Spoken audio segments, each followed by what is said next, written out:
हमारे तरह आप भी अगर इलेक्ट्रीशियन के काम करते हैं या इलेक्ट्रीशियन के काम सीख रहे हैं या सीखना चाहते हैं तो ये वीडियो आपके लिए काफ़ी हेल्पफुल हो सकता है, क्योंकि इस वीडियो में आपको दिखाएंगे कि जब भी आप मोटर के स्टार्टर बनाते हैं या किसी मोनोब्लॉक के स्टार्टर बनाते हैं तो सबसे पहला काम होता है कि उसमें कॉन्टैक्टर को किस हिसाब से सिलेक्ट किया जाता है।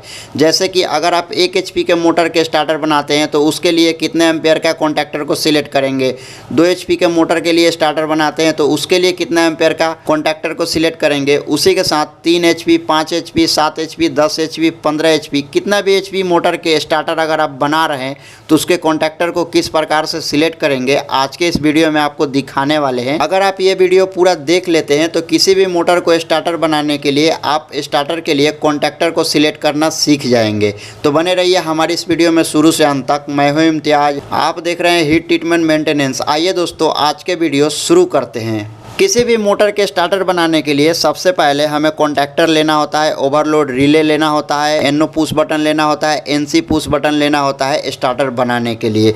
ये तो हो गए कुछ बेसिक चीज़ें। जैसे कि अगर आपको 1 HP मोटर के स्टार्टर बनाने हो तो उसके लिए ये जो कॉन्टैक्टर है आपको कितना एम्पेयर का सिलेक्ट करना होगा, चलिए उसको बताते हैं। जैसे कि हमारे ये वाले कॉन्टैक्टर L&T कंपनी के द्वारा बनाया गया है और ये कॉन्टैक्टर हमारे 3 पोल की है और ये वाले कॉन्टैक्टर हमारे 4 पोल की है। जैसे कि आप यहाँ पर देख रहे हैं लाइन 1, लाइन 2, लाइन 3 लिखा हुआ है। उसी के साथ ये वाले कॉन्टैक्टर पर लाइन 1, लाइन 2, लाइन 3 और एक NO पॉइंट दिया हुआ है। मतलब कि ये 4 पोल है तो इसमें एक एडिशनल पॉइंट है जिसमें हमें NO पॉइंट मिल जाता है। बहुत सारे कॉन्टैक्टर में आपने ये भी देखा होगा कि इस NO के जगह में NC भी रहता है।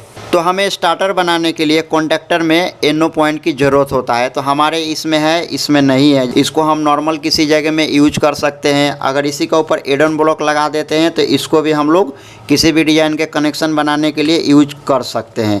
ये तो हो गई कॉन्टैक्टर के बारे में कुछ बेसिक्स बातें। किसी भी इंडक्शन मोटर के ऊपर या मोनो ब्लॉक के ऊपर आपने देखा होगा कि उस मोटर के ऊपर उसका नाम प्लेट लगाया हुआ है। उस नाम प्लेट के ऊपर में मोटर की सारी जानकारी होती है कि ये फुल करंट कितना लेगी, एम्पेयर कितना लेगी, सारे कुछ A to Z डिटेल्स होता है, RPM वगैरह। उसी के साथ पावर फैक्टर और भी बहुत सारे जानकारी होता है। इस पर भी मैं एक वीडियो बना दूंगा पूरे डिटेल के साथ कि मोटर के जो नेम प्लेट होते हैं उसको कैसे पढ़ा जाता है। तो उसी नेम प्लेट के ऊपर में आपने देखा होगा कि लिखा होगा कि मोटर की FLC लिखा होगा या फुल लोड करंट इस प्रकार से लिखा होगा। तो आपको उस पर देख लेना है कि 1 HP का मोटर है उस पर कितना करंट एम्पेयर लिखा हुआ है। उसी के साथ 2 HP का जो मोटर होगा उस मोटर के ऊपर जितना भी फुल लोड करंट लिखा होगा उस करंट के हिसाब से आप कॉन्टैक्टर को सिलेक्ट करते हैं। तो कॉन्टैक्टर को कैसे सिलेक्ट करेंगे, जैसे मान के चलिए कि आपका 1 HP का मोटर है, उस पर करंट रेंज लिखा हुआ है कि ये 2 एम्पेयर से लेकर 2.5 एम्पेयर तक करंट लेगी। तो आप कॉन्टैक्टर कितना एम्पेयर का यूज करेंगे,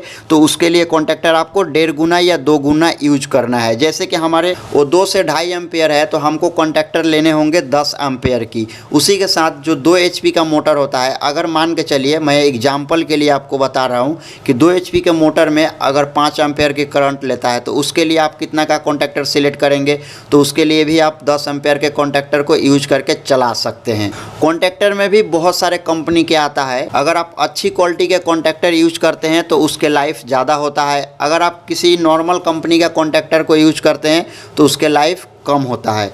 तो इस चीज़ को भी आपको ख्याल रखना है। सबके जो कॉन्टैक्टर को सिलेक्ट करने की प्रक्रिया है वो लगभग सेम है, इसी प्रकार से कि जितने भी एम्पेयर फुल लोड FLC लिखा हुआ है हिसाब से आपको कॉन्टैक्टर उसके 1.5 गुना एम्पेयर का लेना है। जैसे कि किसी मोटर पर आपको लिखा होगा कि करंट रेंज इसका 12 एम्पेयर है फुल लोड पर, तो उसके लिए आपको कॉन्टैक्टर लेने होंगे कम से कम 20 एम्पेयर के या 32 एम्पेयर के आप ले सकते हैं। किसी भी कॉन्टैक्टर पर देखेंगे तो उसके जो एम्पेयर का रेंज होता है कॉन्टैक्टर का उसी पर लिखा होता है। जैसे कि हमारे यहाँ पर लिखा हुआ है MNX32 लिखा हुआ है, तो ये वाले हमारे कॉन्टैक्टर 32 एम्पेयर के हैं और ये वाले कॉन्टैक्टर हमारे 9 एम्पेयर के हैं। जैसे कि यहाँ पर बहुत सारे कॉन्टैक्टर की डायग्राम दिया होता है, इस पर डिटेल्स दिया होता है, तो यहाँ भी आपको शो हो जाता है। जैसे कि आप देख रहे हैं कि यहाँ 9 एम्पेयर मेंशन किया हुआ है, तो ये वाले हमारे कॉन्टैक्टर 9 एम्पेयर के हैं। उसी के साथ इस कॉन्टैक्टर पर भी काफ़ी सारे डिटेल दिए हुए हैं, तो इस पर भी आपको शो हो रहा होगा कि ये वाले कॉन्टैक्टर हमारे 32 एम्पेयर के हैं। ये जो हमारे 32 एम्पेयर के कॉन्टैक्टर है इसको हम 10 HP मोटर को चलाने के लिए यूज कर सकते हैं। और ये वाले जो हमारे कॉन्टैक्टर है 9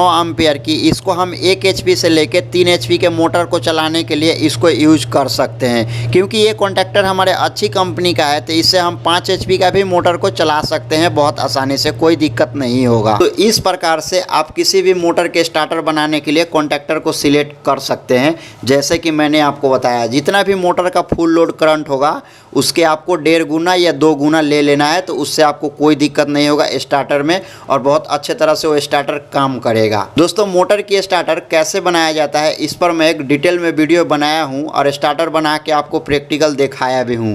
तो चैनल पर अपलोड है, उस वीडियो को जाकर आप देख सकते हैं, उससे आपको काफ़ी कुछ सीखने को मिलेगा। आई होप कि हमारी ये वीडियो आपको पसंद आया होगा। तो वीडियो को कर दीजिए एक लाइक, अपने दोस्तों के साथ शेयर करिए। हमारे चैनल पर नए हैं, चैनल को सब्सक्राइब करके बेल नोटिफिकेशन को ऑल प्रेस करिए। मिलते हैं इसी के साथ एक और नई वीडियो में। इससे जुड़ा कोई डाउट है आपके मन में, आप हमें कमेंट करके पूछ सकते हैं।